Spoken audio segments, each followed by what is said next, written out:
Assalamualaikum warahmatullahi wabarakatuh. Kami dari kelompok 4 akan mempresentasikan hasil pekerjaan kami di mana dari solusi permasalahan kasus residivis kekerasan seksual menggunakan pemodelan matematika.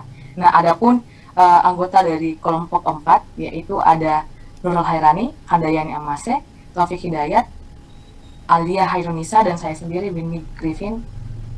Nah, adapun pokok bahasan yang akan kita bahas dalam presentasi kali ini, yang pertama adalah latar belakang masalah, kemudian identifikasi masalah, yang ketiga membangun model BPRS, keempat analisis kestabilan model BPRS, dan yang terakhir ialah uji dan simulasi model BPRS.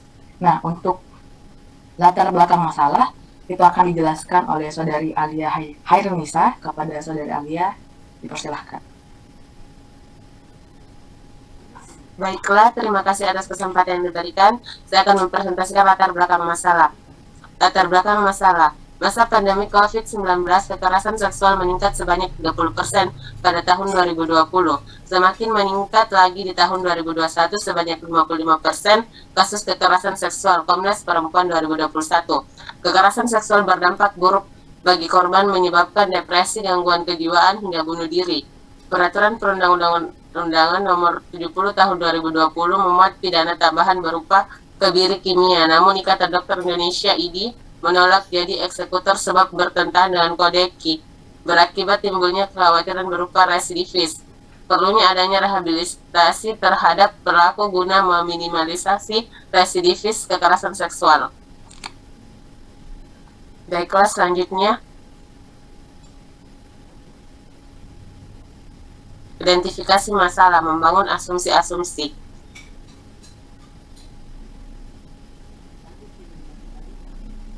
Adapun asumsi-asumsinya, yang pertama, populasi dibagi menjadi 4, yaitu BPRS. Adapun keterangannya, B, belum teridentifikasi sebagai pelaku kekerasan seksual tapi rentan. P, individu yang terindikasi menjadi pelaku kekerasan seksual sekali. R, individu yang terindikasi menjadi residivis kekerasan seksual. S, individu yang terindikasi menjadi pelaku tetapi sudah tobat atau sembuh. Yang kedua, tingkat kelahiran epsilon. Yang ketiga, pengaruh lingkungan sosial komunitas atau individu alfa. Yang keempat, pengelolaan stres pelaku di usia kurang lebih 20 tahun, beta. Yang kelima, pengaruh lingkungan yang sehat dan baik, sigma. Yang keenam, tingkat kematian alami populasi, mu. Yang ketujuh, adanya pengobatan berupa rehabilitasi psikologis pelaku, theta. Baiklah, sekian dari saya kembalikan kepada moderator. Baik, terima kasih atas penjelasannya. Selanjutnya yaitu membangun model BPRS kasus residivis kekerasan seksual akan dibawakan oleh Kak Handayani. Pada Kakak dipersilahkan. Baik, terima kasih atas kesempatannya. Selanjutnya yaitu membangun model BPRS kasus residivis kekerasan seksual. Selanjutnya itu bagan model BPRS. Seperti yang sudah dijelaskan sebelumnya bahwa pada model ini ada 4 populasi, yaitu BP dan BPR dan S, di mana pelaku dari populasi yang normal menyebabkan menjadi rentan disebabkan dari 2 faktor, yaitu tingkat kelahiran alami atau epsilon dan N, yaitu tingkat jumlah populasi. Selanjutnya, adapun faktor yang menyebabkan populasi di B menjadi berkurang, yaitu adanya faktor mu atau tingkat kematian alami. Selanjutnya, dari populasi B berpindah ke populasi B disebabkan karena adanya tingkat pengaruh lingkungan sosial suatu individu, dan R, yaitu residivis yang menyebabkan populasi di B menjadi bertambah. Kemudian ada juga faktor mu yang menyebabkan populasi di B menjadi berkurang. Selanjutnya, populasi di B bisa atau populasi pelaku bisa langsung menjadi sembuh disebabkan karena faktor tingkat pemberian sanksi tegas dari aparat hukum terhadap pelaku pemula kasus kekerasan seksual atau yang disimbolkan dengan sigma. Kemudian dari populasi B dari populasi B berpindah ke populasi R, yaitu residivis dipengaruhi oleh faktor beta atau tingkat pengelolaan stres pelaku kekerasan seksual di usia lebih atau sama dengan 20 tahun. Selanjutnya, populasi di R menjadi berkurang juga dipengaruhi oleh faktor mu, yaitu tingkat kematian alami. Dan yang terakhir, dari populasi R berpindah ke populasi S atau dari residivis menjadi sambo atau obat disebabkan oleh faktor tingkat pemberian pengobatan rehabilitasi psikologis pelaku residivis kekerasan seksual atau disebabkan dengan beta. Dari diagram transfer model BPRS residivis kekerasan seksual, berikut keterangan dari bagan model BPRS. Selanjutnya yaitu persamaan diferensial model BPRS.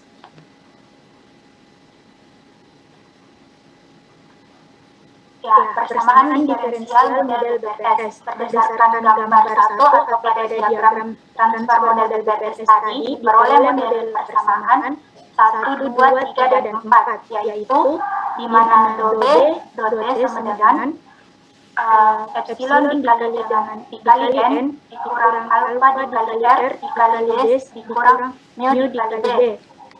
Selanjutnya do P sama dengan alpha dikali R dikali D dikurang sigma dikali P dikurang B dikali P dikurang mu dikali B. Persamaan ketiga yaitu do R sama dengan beta dikali P dikurang beta dikali R dikurang mu dikali R. Dan persamaan terakhir atau persamaan keempat yaitu do S sama dengan beta dikali R ditambah sigma dikali P dikurang mu dikali dengan S.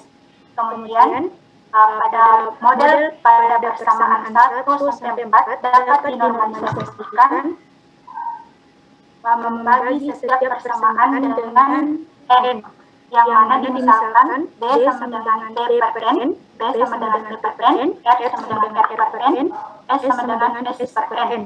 Sehingga diperoleh do B sama dengan karena N sudah dinormalisasikan sehingga sigma dikurang alpha dikali R dikali D dikurang mu dikali D.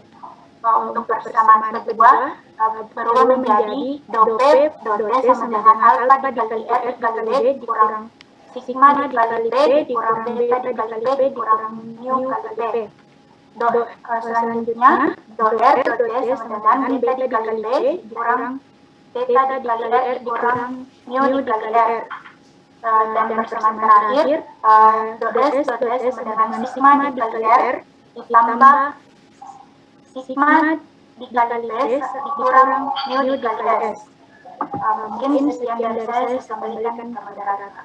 Baik, terima kasih atas penjelasannya. Itu tadi adalah persamaan diferensial model BPRS. Kemudian selanjutnya itu analisis kestabilan model BPRS kasus residivis kekerasan seksual. Nah, ada beberapa tahapan, yaitu tahap pertama, tahap kedua, tahap ketiga, tahap keempat, dan tahap kelima. Untuk tahap pertama, tahap kedua hingga tahap ketiga itu akan dijelaskan oleh saudara Taufik Hidayat. Kepada saudara Taufik, dipersilakan. Baik, terima kasih atas kesempatan yang diberikan. Jadi, telah dijelaskan tadi sebelumnya bahwa kita sudah memiliki persamaan diferensial dari model BPRS tadi, di mana terdapat 4 persamaan, yakni do B per do T, terus do P per do T, terus do F per do T, kemudian do S do T. Nah, jadi pada tahapan 1 ini untuk menganalisis kestabilan, jadi kita memisalkan semua persamaan diferensial itu sama dengan 0. Kemudian kita nyatakan dalam satu variabel. Nah, jadi pada slide yang telah ditampilkan itu dari 4 persamaan diferensial tadi kita normalisasikan atau sama dengan 0. Nah, didapat persamaan 9, 10, 11, dan 12 seperti yang telah ditampilkan pada slide. Nah, Kemudian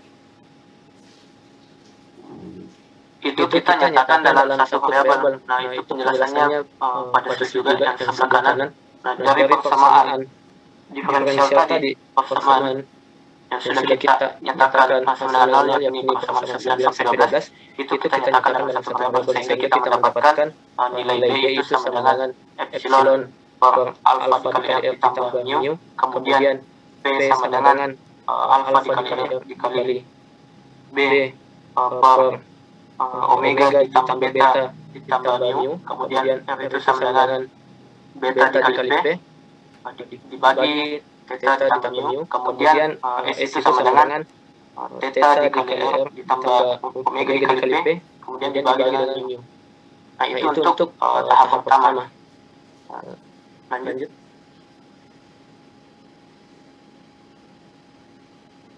Nah, kemudian tahapan yang kedua itu adalah mencari titik kesetimbangan bebas atau E0 dan titik kesetimbangan endemik atau S1 dari model BPRS tadi. Nah, jadi yang pertama kita akan mencari titik kesetimbangan bebas yakni E0.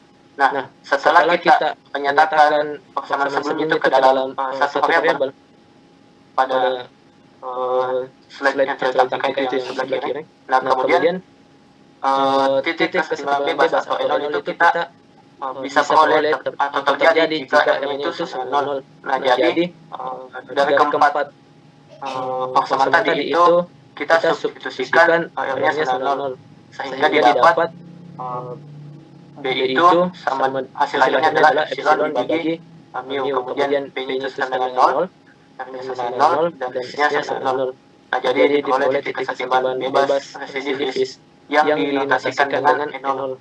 Nah, nilainya itu sudah dijelaskan tadi.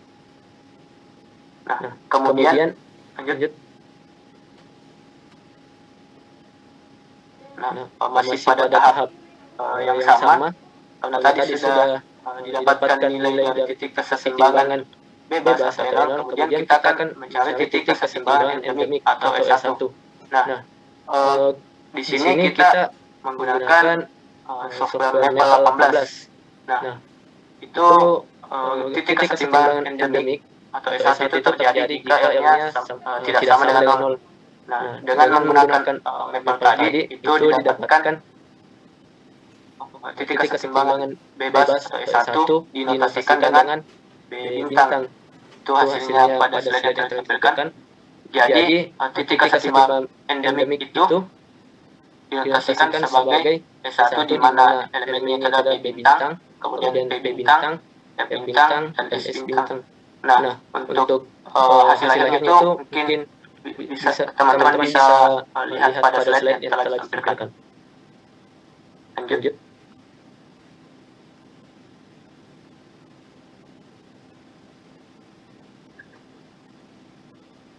Nah, kemudian pada tahap ketiga ini kita akan mencari matriks Jacobian dari model BPRS tadi. Nah, kita misalkan persamaan yang awal tadi, persamaan 1, 2, 3, 4 itu yang telah dinormalisasi itu kita misalkan dengan F1, F2, F3, dan F4. Nah, kemudian dengan menggunakan formula matriks Jacobian itu kita peroleh bentuk matriksnya seperti yang telah ditampilkan pada PPT. Nah, jadi kita misalkan matriks Jacobian dari model BPRS tadi itu ke dalam matriks yang dinamakan matriks J. Nah, jadi didapat matriks Jacobian dari model BPRS itu seperti yang ditampilkan pada slide di mana elemen pertamanya itu sama dengan min alfa dikali R dikurang mu dan seterusnya. Kemudian di baris kedua itu pertama alfa dikali R dan seterusnya. Sehingga didapatkan matriks Jacobian dari model BPRS ini kita notasikan dalam bentuk matriks J. Ya, mungkin itu saja yang dapat saya sampaikan. Kembalikan kepada moderator. Terima kasih. Baik, terima kasih atas penjelasannya. Selanjutnya itu tahap 4 yaitu analisis kestabilan titik keseimbangan bebas E0 dan endemik S1 model BPRS akan dijelaskan oleh saya sendiri. Nah, yang pertama kita telah dapatkan bahwa titik keseimbangan kasus yang telah dijelaskan oleh saudara Taufik. Nah, kita lihat di sini bahwa E0 itu sama dengan BPRS, di mana nilai B itu epsilon per mu. Nah, nilai ini kita substitusi ke dalam matriks Jacobian, kemudian kita peroleh seperti yang bisa dilihat di layar. Hasilnya pun juga kita bisa lihat di layar seperti yang di sini.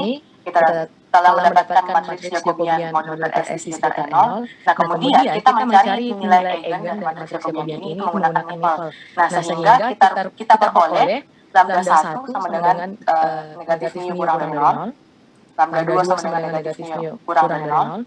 Kemudian seperti yang seperti dilihat, lambda 3 sama dengan min seper 2 bla bla bla. Kemudian begitu pun juga dengan lambda 4 sama dengan itu kurang dari 0. Nah, kita lihat di sini karena parameternya itu yang ada selalu positif, maka bagian real dari nilai eigen di atas ini di layar ini yaitu lambda 1, lambda 2 dan lambda 4 pasti negatif. Sedangkan lambda 3 ini masih ada kemungkinan positif sehingga N0 bersifat stabil.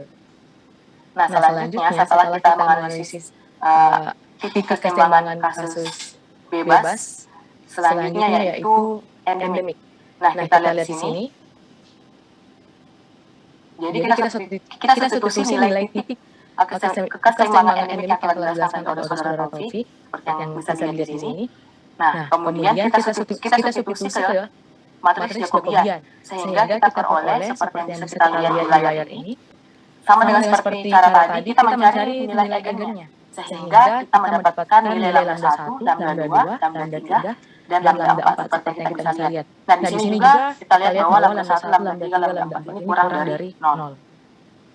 Nah, mungkin itu saja yang bisa saya jelaskan untuk tahap 4 dalam analisis kestabilan titik keseimbangan bebas dan endemik. Untuk tahap selanjutnya akan dijelaskan oleh saudari Nurul Hairani. Kepada Nurul Hairani dipersilakan. Ya baik, terima kasih atas kesempatannya. Nah, selanjutnya saya akan membahas terkait bagaimana cara mencari bilangan reproduksi atau dasar atau R0 dari model kami ialah BPRS. Di sini kami menggunakan metode Next Generation Matrix ya teman-teman, di mana kita tahu formulanya itu adalah K sama dengan F aksen dikalikan dengan V aksen inverse, di mana F aksen itu merupakan turunan dari F yang dimana karena kami menggunakan 4 variabel di sini yaitu BPRS, yaitu berarti F itu berasal dari nilai negatif dari do P, do T, dan do R, do T. Dan begitupun untuk V aksen, tapi dia diambil dari nilai negatif dari do P, do T, dan do R, do T. Lalu kemudian kami mengoperasikan formula tersebut sehingga kami memperoleh bahwa K itu sama dengan matriks 2x2 yang tampil di layar ini ya teman-teman. Lalu kemudian dari formula yang kami dapatkan nilai K ini, kemudian kami menggunakan Maple 18 sehingga akhirnya kami bisa memperoleh nilai eigennya yaitu lambda 1 sama dengan alfa B dikali beta dibagi sigma tambah beta tambah mu dikalikan dengan theta tambah mu, dan lambda 2-nya adalah 0. Tapi di sini masih terdapat variabel dari populasi kami yaitu B teman-teman di sini. Sehingga maka dari itu kita perlu mensubstitusikan nilai E0 atau titik keseimbangan bebas yang kami telah peroleh tadi ke dalam nilai eigen kami di sini, sehingga akhirnya kita peroleh nilai eigennya yaitu untuk lambda 1 dan lambda 2 itu seperti yang tampil di layar ini. Nah, kemudian perlu diingat bahwasanya untuk bilangan reproduksi dasar atau R0 itu adalah nilai terbesar dari nilai eigen terbesar dari Next Generation Matrix yang telah kita peroleh tadi. Dan kita tahu bahwa setiap parameter, karena di sini nilai lambda atau nilai eigen yang telah kami peroleh semuanya mengandung parameter saja, maka dan juga kita tahu bahwa nilai parameter itu nilainya selalu positif karena berada pada rentang 0 sampai 1, sehingga nilai lambda 1 lah yang merupakan R0-nya kami karena dia adalah nilai eigen terbesar ya, seperti itu ya teman-teman. Sehingga kita peroleh R0-nya itu adalah alfa dikali epsilon bagi mu dikalikan dengan beta lalu dibagi dengan sigma tambah beta tambah mu dikali theta tambah mu. Mungkin next. Nah, kemudian dari R0 yang telah kami peroleh, kemudian kami dari segala macam proses yang telah kami lakukan, lalu dilakukan pula langkah terakhir yaitu uji dan simulasi dari model kami yaitu BPRS. Next. Di mana kami pertama menentukan terlebih dahulu nilai dari setiap parameter yang ada di model kami, begitupun juga dengan variabel populasi kami, di mana kita peroleh nilai awalnya itu adalah seperti yang tampil di layar, di mana untuk data dari variabel P ini kami peroleh dari Komnas Perempuan, yang kemudian kami jumlahkan dengan hasil perkiraan kami untuk variabel B, R, dan S, sehingga hasilnya itu didapat nilai awalnya seperti yang tampil di sini. Lalu kemudian untuk parameter nilai 1 ini kami sudah uji, dia menghasilkan R0 yang tadi, kami substitusi nilai parameternya, diperoleh R0 kurang dari 1, dan untuk nilai 2 ketika disubstitusi ke dalam R0-nya diperoleh R0 yang lebih dari 1. Next. Sehingga dari nilai-nilai yang kami misalkan tadi, kemudian diperolehlah grafik untuk R0 kurang dari 1. Next. Next slide. Ya. Jadi tampak grafik untuk model BPRS kami, terkhusus untuk grafik R0 yang kurang dari 1, di mana di sini sudah tampil ya teman-teman, di mana untuk yang horizontal itu adalah bulan, dan untuk vertikal itu adalah individu. Nah, pada kurva yang berwarna biru ini merupakan individu yang belum menjadi pelaku, kurva berwarna hijau merupakan pelaku yang baru berbuat sekali atau P, dan hitam ini merupakan pelaku residivis, serta merah ini, kurva berwarna merah ini merupakan individu yang sudah sembuh dari tindak kekerasan seksual. Nah, dari grafik ini kita peroleh bahwa kurva yang berwarna biru, individu yang belum menjadi pelaku, dia akan meningkat secara signifikan hingga bulan ke-20, lalu kemudian dia menjadi konstan. Sedang untuk pelaku yang baru berbuat sekali, dia akan mengalami penurunan secara perlahan, begitupun juga dengan pelaku residivis. Nah, adapun untuk individu yang telah sembuh dari tindak kekerasan seksual, dia mengalami peningkatan hingga bulan ke-5, lalu kemudian mengalami penurunan. Sehingga masih perlu dilakukan pengobatan rehabilitasi secara maksimal. Next. Adapun untuk grafik untuk R0 yang lebih dari 1, kami peroleh grafik yang tampil di layar, di mana untuk individu yang belum menjadi pelaku, dia mengalami peningkatan secara signifikan hingga bulan ke-40, lalu kemudian mengalami penurunan secara perlahan. Adapun untuk pelaku yang berbuat sekali, dia terus mengalami penurunan, namun kemudian mengalami sedikit peningkatan pada bulan ke-60 dan seterusnya. Begitupun juga untuk pelaku residivis. Adapun pelaku yang sembuh, dia mengalami peningkatan, lalu penurunan, lalu kemudian dia akan meningkat secara signifikan terus-menerus, sehingga dapat dikatakan bahwa model kami ini cukup membantu. Saya rasa cukup, kembalikan kepada moderator. Baik, terima kasih atas penjelasannya. Baik, demikianlah yang bisa kami presentasikan terkait judul kami, yaitu rehabilitasi psikologis sebagai solusi permasalahan kasus residivis kekerasan seksual menggunakan pemodern matematika. Untuk kurang dan lebihnya, mohon dimaafkan. Terima kasih.